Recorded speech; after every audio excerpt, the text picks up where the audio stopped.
J'amène le journal du soir, je vous dis pas. Alors 200 millions de sans-papiers. Ah, sans papier toilette.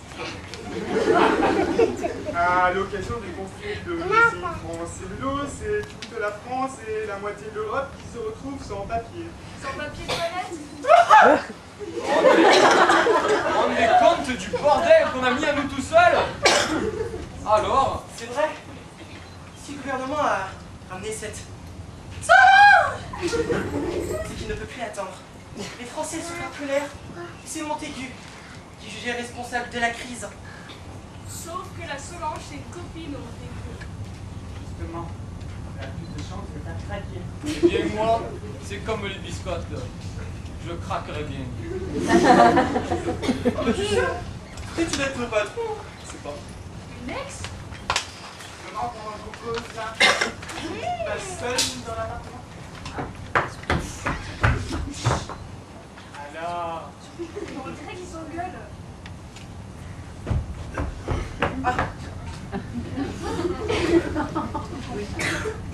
Ah, c'est vrai, vous êtes ici. Ah. C'est bête, je sais ce que vous allez vous imaginer là. On n'imagine pas. On sait. Quoi?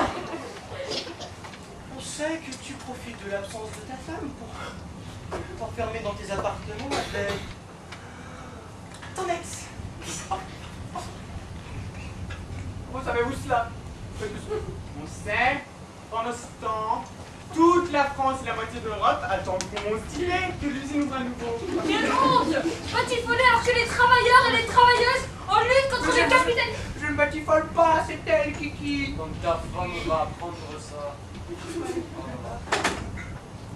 Célestine, je renferme l'attaque. Ça rend. C'est possible.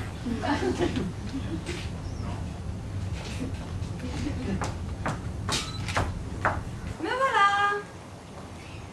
Eh bien, que se passe-t-il? Il faut que j'y aille. Moi aussi. Sur ce, j'y vais.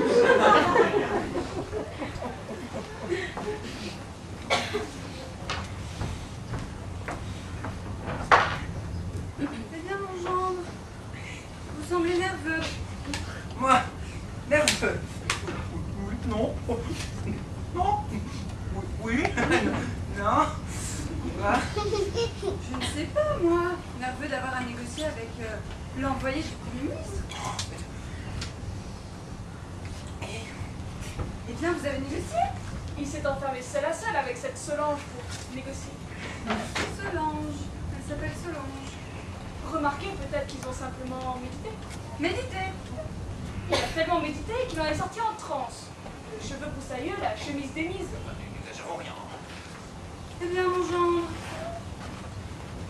Oui, c'est vrai, une interprétation tendancieuse de faits facilement explicables.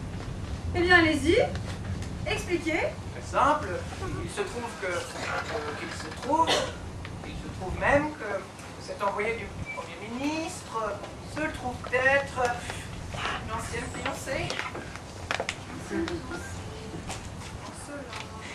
Solange Florini. Ah, mais je le savais. Oui, enfin, pour arriver à ses fins, elle comptait bien, Lui faire comment une dire... une piqûre de rappel. Ah oui, sauf que je suis allergique au vaccin. Hein. Ah, l'hypocrite. J'aimerais bien avoir la version de sa Solange. Rien de plus facile. Madame de Florini?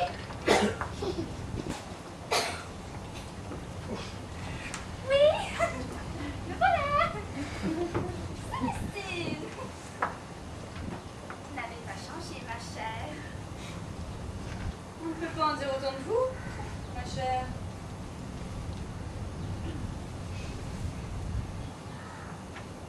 Dites-moi, mon gendre ne veut rien me dire sur vos techniques de méditation. Il se serait enfermé avec vous dans cet appartement et en serait ressorti le cheveu broussailleux, la chemise démise. Rassurez-vous, Célestine, il ne s'est rien passé. D'ailleurs, il faut que je vous parle. Allez-y. Non, c'est la seule. Très bien. Dehors! Le moi, Vous, mon petit, vous allez brosser votre cheval. En parlant de cheval, un maréchal Ferrand a demandé à vous voir. Maréchal Ferrand, c'est étrange. M'attendez pas, un maréchal. Attendez, vous avez dit comment le nom là? Claude André. Claude André, comme. C'est cocasse, comme le journaliste de rumeurs actuelles. Ah tiens, j'avais pas fait le rapprochement. Oh le con! On vous a demandé de sortir. Bien, je vous écoute. Comme vous le savez, je suis nommée par Monsieur le Premier ministre. Vous auriez dû avoir l'élégance de refuser, vu votre liaison ancienne avec mon gendre. Mais c'est justement pour ça que j'ai été choisie. Qu'est-ce que vous me chantez là? Eh bien, le Premier ministre pensait que je pourrais à nouveau séduire Charles-Antoine. Soit, mais dans quel but ce déploiement de force séduction? Empêcher la délocalisation. Vous dites? Eh bien oui. Le gouvernement reste sensible à l'opinion publique. Et même s'il ne peut agir officiellement pour ne pas se plier avec la citoyenne, il ne voit pas la délocalisation d'un problème. L'opinion publique. Je vois, les élections approchent. On ne peut rien lui cacher. Et comme Charles-Antoine refuse d'entendre raison et nous ne pouvons agir officiellement, C'est l'impasse. impasse. À moins que quelqu'un d'autre se charge d'entreprendre les étapes. Oui, mais qui? Ou Célestine, c'est la dernière carte qui nous reste. Moi? Aller négocier avec un ministre? Plaisanter. Et lui dire quoi? Lui montrer votre détermination à tout faire pour empêcher la délocalisation. Certes, mais entre manger des merguez avec des camarades et négocier avec un ministre, Il y a un gouffre. On n'a plus le choix, sinon c'est le chaos. Des milliers de chômeurs dans la région. Célestine serait une héroïne. eh bien, je m'en vais les rencontrer et je vais leur expliquer.